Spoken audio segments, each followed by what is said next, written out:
Hello friend, welcome to NIT study hub. पिछले topic में हम लोग बंगाल की खाड़ी में गिरने वाली नदियों पर चर्चा किए थे और आज के टॉपिक में अरब सागर में गिरने वाली नदियों को डिस्कस करेंगे।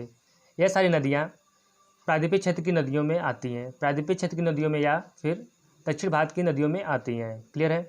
तो फ्रेंड्स, यदि आप हमारे चैनल पर नए हैं तो हमारे चैनल को सब्सक्राइब करके बेल आइकन को प्रेस कर लीजिएगा, जिससे कि हमारे नए वीडियो की नोटिफिकेशन आपको मिलती रहे। चलिए स्टार्ट करते हैं आज का सेशन। यदि हम बात करें लूनी नदी की, तो लूनी नदी जो है कि अरावली पर्वत श्रेणी में स्थित नाग पर्वत से निकलती है। लूनी नदी का उद्गम नाग पर्वत से होता है। यह आगे चलकर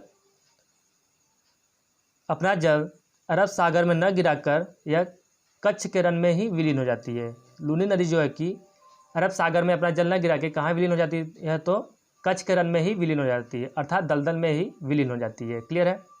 नेक्स्ट साबरमती नदी है। साबरमती नदी का उद्गम मेवाड़ की पहाड़ी से होता है। मेवाड़ की पहाड़ी और अरावली पर्वत, यह दोनों पर्वत राजस्थान में ही स्थित हैं।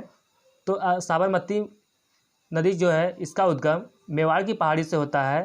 साबरमती नदी के तट पर ही अहमदाबाद शहर स्थित है। कौन सा शहर स्थित है? तो अहमदाबाद शहर साबरमती नदी के तट पर स्थित है।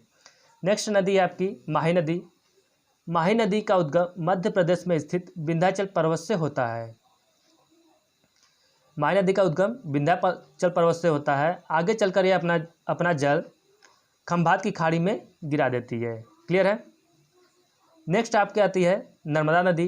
नर्मदा नदी का बात किया जाए तो नर्मदा नदी को देखा जाए तो यह नदी अरब सागर में गिरने वाली सबसे लंबी नदी है। इसका उद्गम अमरकंटक के पठार से होता है। यह नदी विंध्याचल और सतपुड़ा पहाड़ी के बीच भ्रंश घाटी से बहती हुई अपना जल खंभात की खाड़ी में गिरा देती है। क्लियर है? नेक्स्ट आपकी आती है ताप्ती नदी। कौन सी नदी? तो ताप्ती नदी। ताप्ती नदी जो है कि इसका उद्गम सतपुड़ा की पहाड़ी से होता है। कहाँ से होता है? तो इसका उद्गम सतपुड़ा की पहाड़ी से होता है। ताप्ती नदी सतपुड़ा और अजंता पर्वत के बीच में भ्रंश घाटी से बहती हुई आगे चलकर अपना जल खंभात की खाड़ी में गिराती है। ताप्ती नदी के तट पर ही गुजरात का सूरत महानगर स्थित है। क्लियर है? और ताप्ती नदी पर ही उकाई जल विद्युत परियोजना भी स्थित है। क्लियर है? नेक्स्ट आपकी आती है मांडवी नदी। मांडवी नदी, यह नदी जो है कि कर्नाटक राज्य में स्थित भीमगढ़ से निकलती है। कहाँ से निकलती है? तो भीमगढ़ से निकलती है। यह नदी माफ़ कीजिएगा, गोवा में बहती है। गोवा की राजधानी पणजी जो है कि मांडवी नदी पर स्थित है। मांडवी नदी को गोवा की लाइफ लाइन ऑफ गोवा या फिर गोवा की जीवन रेखा कहते हैं। नीचे आपकी है जुआरी नदी।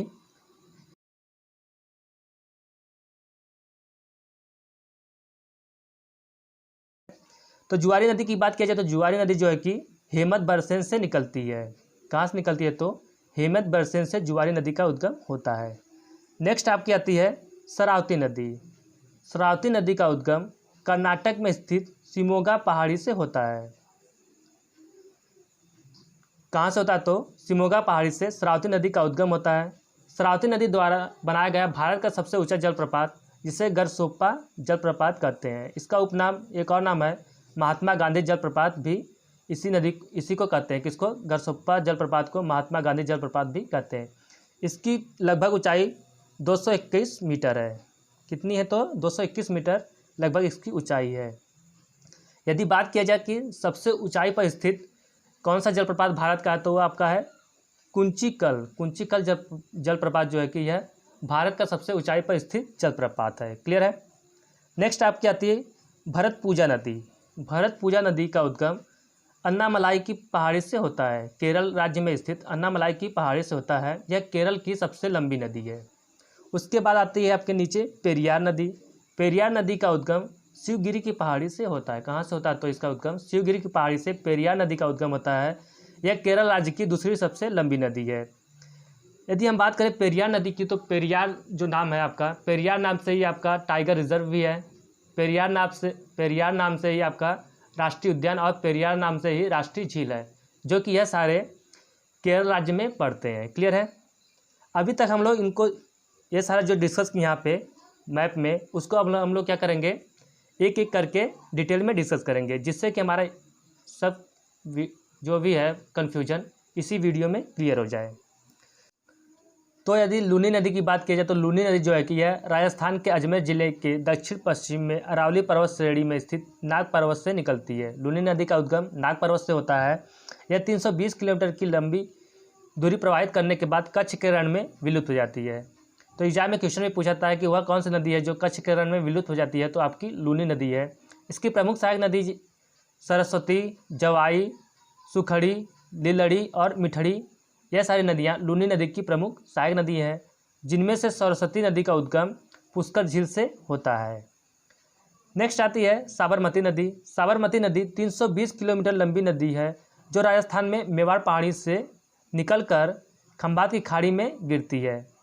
साबरमती नदी का उद्गम मेवाड़ पहाड़ी से होता है। साबरमती नदी के तट पर अहमदाबाद शहर स्थित है। क्लियर है। नेक्स्ट है माही नदी। माही नदी, इस नदी का उद्गम मध्य प्रदेश के धार जिले में विंध्याचल पर्वत से होता है। माही नदी का उद्गम विंध्याचल पर्वत से होता है। यह 553 किलोमीटर की दूरी तय करने के बाद खंभात की खाड़ी में जाकर गिर जाती है। इसकी प्रमुख सहायक नदी सोम व जोखम है। इसकी सहायक नदी कौन सी है, तो सोम और जोखम माही नदी की प्रमुख सहायक नदियाँ हैं। इसको हमें ट्रिक से कैसे याद रखना है उसको हम बता देते हैं आपको। ट्रिक क्या जाएगा हमारा, माही सोजा, माही सोजा हमारा ट्रिक है। तो माही से आपकी हो जाएगी माही नदी, और सो से हो जाएगा सोम नदी, और जा से जाखा नदी। तो ट्रिक क्या हमारा काम करेगा इस पर, माही सोजा। क्लियर है। नेक्स्ट है नर्मदा नदी। नर्मदा नदी का उद्गम छत्तीसगढ़ में स्थित मैक्काल पर्वत श्रेणी के अमरकंटक पठार से होता है। नर्मदा नदी का उद्गम अमरकंटक पठार से होता है। यह अरब सागर में गिरने वाली प्रायद्वीपीय भारत की सबसे लंबी नदी है। यह उत्तर में विंध्याचल और दक्षिण में सतपुड़ा पहाड़ी के मध्य भ्रंश घाटी से होकर प्रवाहित होती है। यह भड़ोच के निकट अरब सागर में स्थित खंभात की खाड़ी में गिर जाती है। इसकी प्रमुख सहायक नदियाँ कौन कौन सी है, तवा, बरनेर, दूधी, हिरन, बरनवा, वाचक, यह सारी नदियाँ नर्मदा नदी की सहायक नदियाँ हैं। क्लियर है। नेक्स्ट है ताप्ती नदी। ताप्ती नदी की बात की जाए तो ताप्ती नदी का उद्गम मध्य प्रदेश में स्थित बैतूल जिले के निकट सतपुड़ा पहाड़ी से होता है। ताप्ती नदी का उद्गम सतपुड़ा पहाड़ी से होता है। यह नदी सतपुड़ा तथा अजंता पर्वतों के मध्य भ्रंश घाटी का निर्माण करती है, और यह भ्रंश घाटी से बहते हुए खंभात की खाड़ी में जाकर गिर जाती है। इसकी प्रमुख सहायक नदी पुरड़ा है। पुरड़ा जो है कि ताप्ती की प्रमुख सहायक नदी है। तो दो नदियाँ जो है कि भ्रंश घाटी से होकर प्रवाहित होती है, एक आपकी नर्मदा नदी और दूसरी ताप्ती नदी। ये दोनों नदियाँ भ्रंश घाटी से होकर प्रवाहित होती है। अब हम लोग मोस्ट इंपॉर्टेंट पॉइंट कौन कौन से हैं उसको हम लोग डिस्कस करेंगे। अभी तक जितना हम लोग पढ़े हैं उसमें से मोस्ट इंपॉर्टेंट पॉइंट क्या क्या है उसी को डिस्कस करेंगे। फर्स्ट है प्रायद्वीपीय भारत की नदियों का क्रम उत्तर से दक्षिण की ओर इस प्रकार है: लूनी, साबरमती, माही, नर्मदा, ताप्ती, मांडवी, जुआरी, शरावती, गंगावेली, पेरियार, भरतपूजा, यह सारी नदियाँ अरब सागर में गिरने वाली नदियाँ हैं। क्लियर है। नेक्स्ट पॉइंट है अमरकंटक से निकलने वाली नदियाँ नर्मदा, महानदी और सोन, यह तीनों नदियाँ अमरकंटक के पठार से निकलती हैं। नेक्स्ट पॉइंट है भ्रंश घाटी में होकर प्रवाहित होने वाली नदियाँ, तो दो नदियाँ हैं नर्मदा और ताप्ती नदी। यह दोनों नदियाँ भ्रंश घाटी से होकर प्रवाहित होती हैं। क्लियर है। अब पॉइंट नंबर 4 है खंभात की खाड़ी में 4 नदियाँ गिरती हैं। कौन कौन सी है, तो वह साबरमती, महानदी, नर्मदा और ताप्ती, यह चारों नदियाँ खंभात की खाड़ी में गिरती हैं। क्लियर है। पॉइंट नंबर 5 है प्रायद्वीपीय भारत की नदियों का लंबाई में घटता क्रम।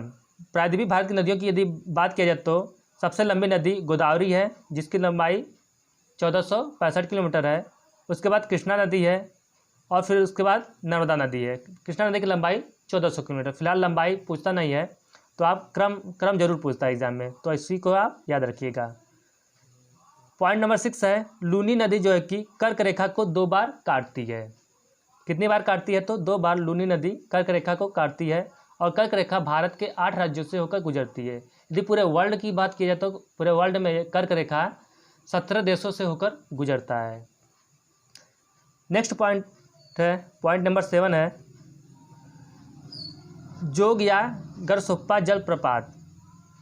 जोग या गरसोप्पा जलप्रपात, जिसे महात्मा गांधी जलप्रपात भी कहते हैं, यह जलप्रपात श्रावती नदी द्वारा बनाया गया भारत का सबसे ऊंचा जलप्रपात है। यदि बात की जाए भारत का सबसे ऊंचाई पर स्थित जलप्रपात, वो आपकी है कुंचिकल जलप्रपात। कुंचिकल जलप्रपात, क्लियर है। कुंचिकल जलप्रपात जो है कि यह भारत में सबसे ऊंचाई पर स्थित जलप्रपात है। तो आज की लास्ट पॉइंट है, पॉइंट नंबर 8, मांडवी नदी को गोवा की जीवन रेखा कहते हैं, अर्थात lifeline of Goa Mandovi नदी को कहते हैं, क्लियर है।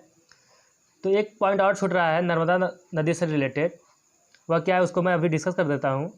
जबलपुर के निकट नर्मदा नदी जो है कि भेड़ाघाट की संगमरमर की चट्टानों में एक भव्य कंदरा और कपिलधारा जलप्रपात का निर्माण करती है। तो कंदरा और कपिलधारा जलप्रपात नर्मदा नदी के द्वारा ही बनाया जाता है, क्लियर है। तो फ्रेंड्स, आई होप कि आप सभी को हमारा सेशन अच्छे से पसंद आया हो। तो हमारे वीडियो को लाइक्स और कमेंट करना ना भूलिएगा। तब तक के लिए मिलते हैं नेक्स्ट वीडियो में। जय हिंद, जय भारत।